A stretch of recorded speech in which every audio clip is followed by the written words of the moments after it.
सर्वप्रथम सर्वांना श्री स्वामी समर्थ.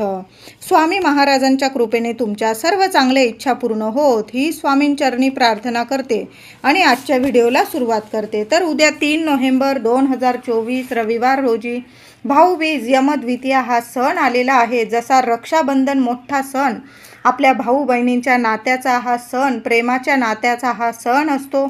आपण महिला आणि भाऊसुद्धा आपले या दिवसाची खूप आतुरतेने वाट बघत असतात. कार्तिक शुद्ध द्वितीया हा दिवस यमद्वितीया म्हणून प्रसिद्ध आहे. यालाच भाऊबीज असे म्हणतात.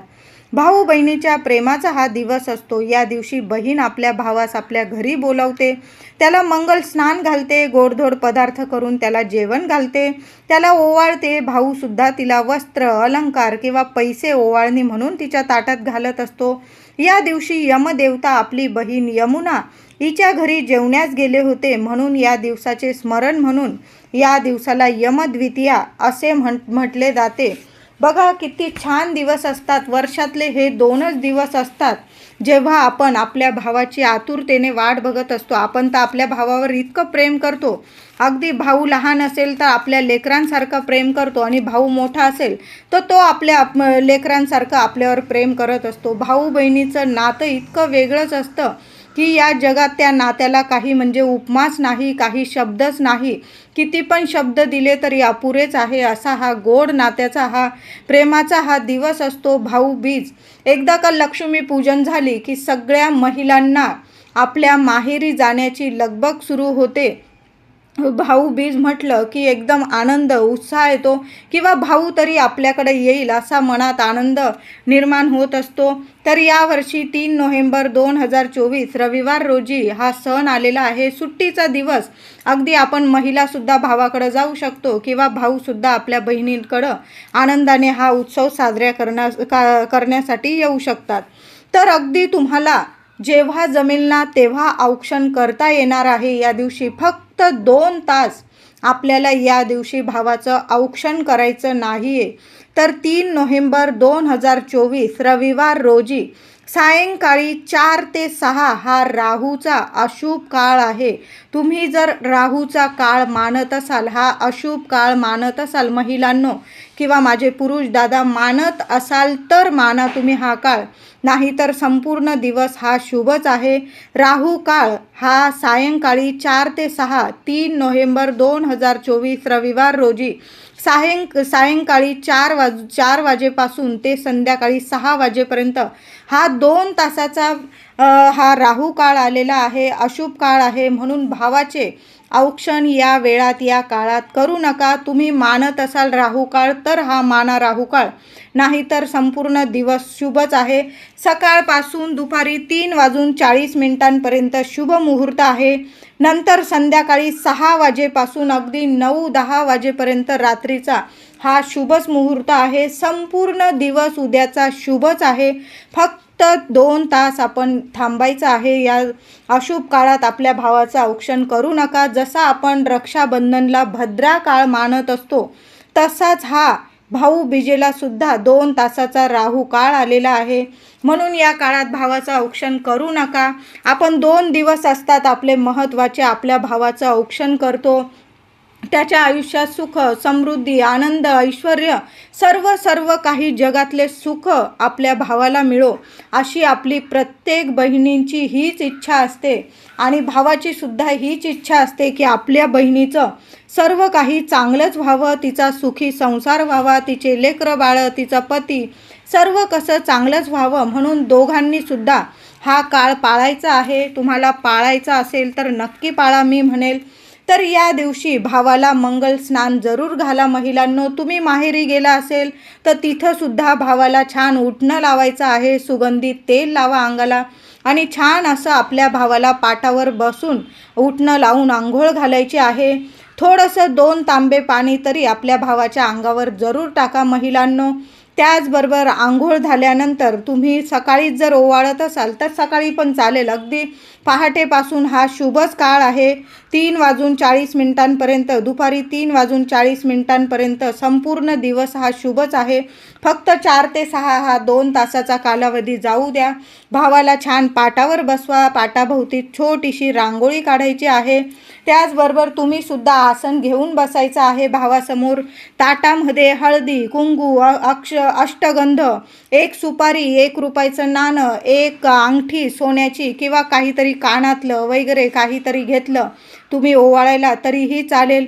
पहिल्यांदा भावाला हळदी कुंकू लावायचं आणि त्यावर थोडेसे तांदूळ चिटकवायचे आहे. थोडं कुंकू ओलं करून घेतलं तरीही चालेल, म्हणजे तिलक करताना छान तुम्हाला तिलक करता येईल. त्यावर अक्षता तुम्हाला चिटकवता येईल.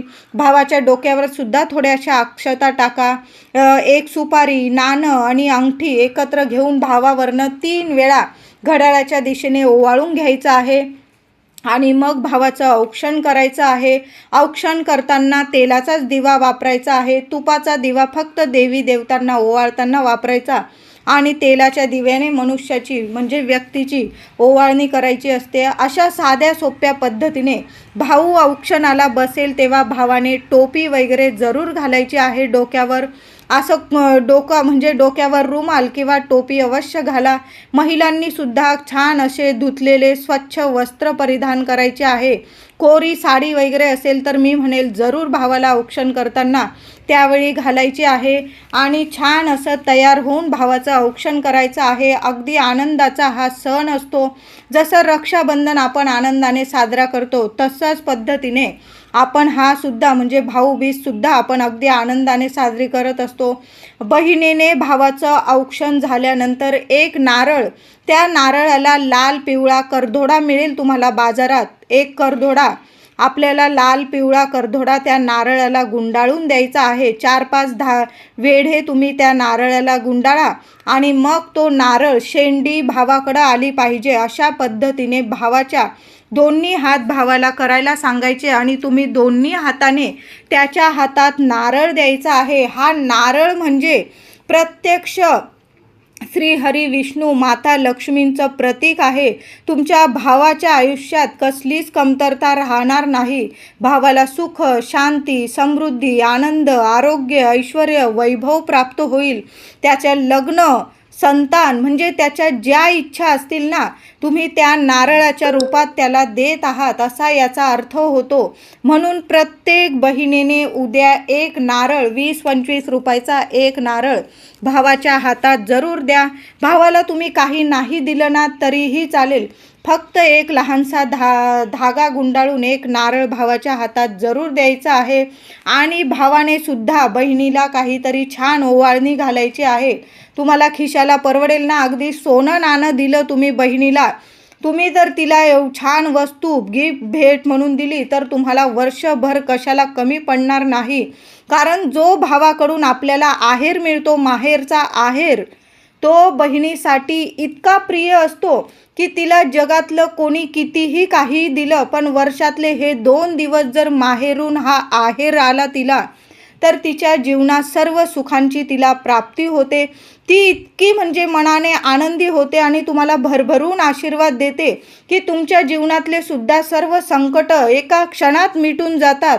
हा बहिणीचा आशीर्वाद जर तुम्हाला घ्यायचा असेल तर मी म्हणेल प्रत्येक भावाने तुम्हाला जसं जमेल ना, खिशाला परवडेल 100 रुपयाची वस्तू जमत असेल, खिशाला परवडत असेल 100 रुपयाची वस्तू बहिणीला द्या.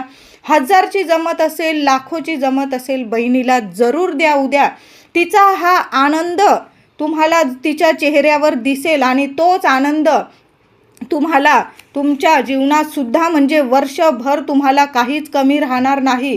तिचा हा आशीर्वाद तुमच्या कायम पाठीशी राहील आणि कायम रक्षण करत राहील.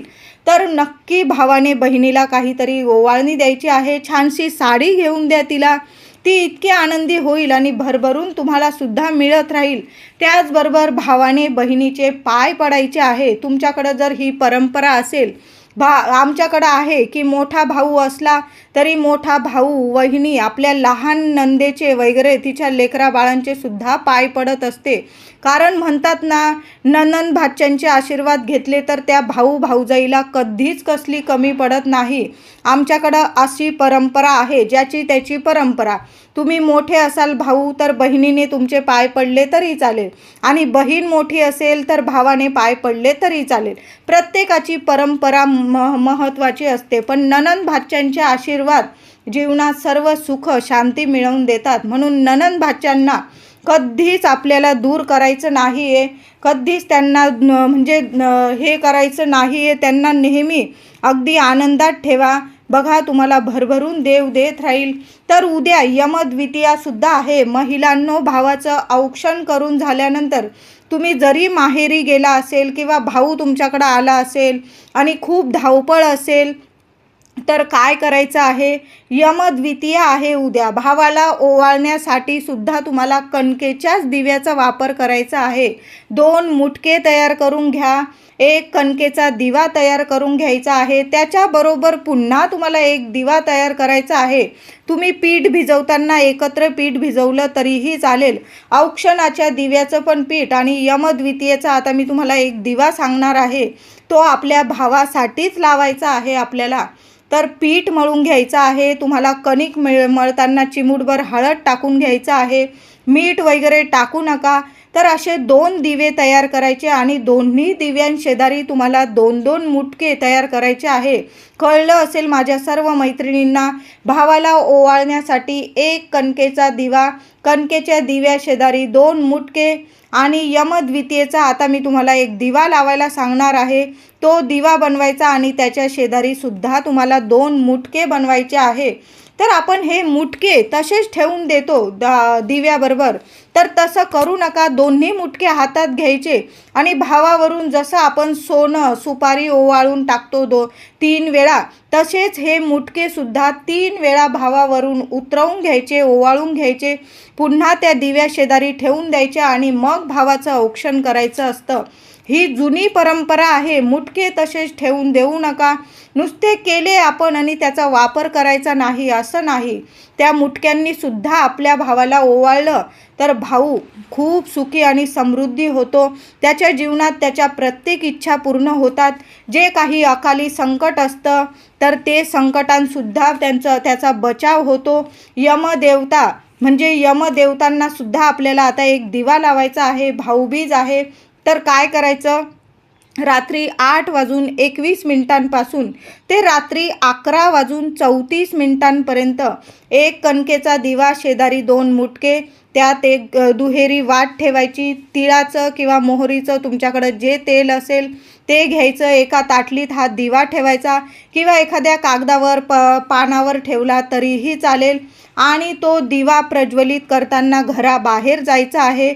जसं आपण हा दिवा लावलेला धनत्रयोदशीला यमदीपदान केलेलं, अगदी तशाच पद्धतीने हा दिवा घेऊन बाहेर जायचं घराबाहेर. आणि तो दिवा आपल्याला दक्षिण दिशेकडं तोंड करून लावायचा आहे. आणि तो दिवा प्रज्वलित करताना यमदेवांना प्रार्थना करायची आहे की माझ्या भावावर कसलंही संकट यायला नको, अपमृत्यू अकाली संकट कधी यायला नको, सर्व संकटे तळून जाऊ दे आणि माझा भाऊ सुखी समृद्धी होऊ दे, त्याची प्रत्येक मनातील इच्छा पूर्ण होऊ दे. आजचा दिवस यमद्वितीय आहे. यमुना म्हणजे यमदेवांची बहीण यमुना, तशीच मी सुद्धा तुमची बहीण आहे. माझ्या भावाचं कायम रक्षण होऊ द्या असं बोलून तुम्हाला तो दिवा यमदेवांच्या म्हणजे दक्षिण दिशेकडं भावासाठी लावायचा आहे आणि घरात यायचा आहे. तो दिवा विझल्यानंतर घरात घेऊ नका. तो दिवा कुठंतरी विसर्जनात टाकून द्यायचा आहे किंवा एखादं झाड असेल तुमच्या घराजवळ तर त्या झाडाच्या मुळाशी टाकून दिला. कोपऱ्याला कोणाचा पाय पडणार नाही अशा ठिकाणी टाकायचा आहे. गटरीत वगैरे टाकायचा नाही. एखाद्या झाडाखाली किंवा वाहत्या पाण्यात टाकून द्यायचं आहे. झाडाखाली टाकले, चिमण्या कावळे कोणी पण पोट भरेल त्यांचंसुद्धा अशा ठिकाणी टाकून द्यायचं आहे. कुणाचा पाय पडणार नाही याची कृपया काळजी घ्यायची आहे. भावासाठी दिवा लावत आहोत. जसा आपण यमदीपदान केलं होतं धनत्रयोदशीला, अगदी तशाच पद्धतीने भावासाठी सुद्धा तुम्ही लावत असाल तर लावा. परंपरा नसेल तुमची तर मी म्हणेल चुकून सुद्धा असा दिवा मग लावू नका. तुम्हाला लावायचा असेल भावाच्या रक्षणासाठी एक दिवा, तर नक्की दक्षिण दिशेकडं तोंड करून कणकेचा एक दिवा नक्की लावा. तेल टाकायचं आहे, दुहेरी वाट टाका. तो दिवा पुन्हा घरात घेण्याची चूक करू नका. लगेच विसर्जनात टाकून द्यायचा आहे. घराबाहेरच ठेवायचा तो दिवा, पुन्हा घरात घ्यायचा नाही. एकदा का दिवा बाहेर काढला की मग तो घरात घ्यायचा नाही. लगेच विसर्जनात टाकून द्या, नाही तर एखाद्या झाडाखाली टाकून द्या. कुणाचा पाय पडणार नाही अशा ठिकाणी टाकून द्यायचा आहे. उद्या तुम्हाला जमेल तर तुम्ही भावाकडे जायचं आहे. भावाला जमलं, आजकाल प्रत्येकजण म्हणजे प्रत्येकाचा मनाचा आणि आपण कामात वगैरे असतो. बायकासुद्धा महिलासुद्धा ऑफिसला वगैरे किंवा घरदार सांभाळण्यात व्यस्त असतात. मग भावाला जमलं तर भाऊ तुमच्याकडे येईल, किंवा तुम्हाला जमलं तर तुम्ही भावाकडे जायचं. अगदी आनंदाने हा सण साजरा करायचा आहे आपल्याला. म्हणजे कुणालाच या दिवशी अपशब्द करायचा नाही आहे. अगदी शांत राहायचं. दिवाळीचे हे दिवस एकदम शांत राहायचं आहे. कुणी कितीही बडबड केली तरी आपण मौन धरायचं आहे आणि अगदी दिवाळी अगदी आनंदात साजरी करायची आहे. तर व्हिडिओ आवडला असेल लाईक करा, शेअर करा, चॅनलला कृपया सबस्क्राईब करा. धन्यवाद.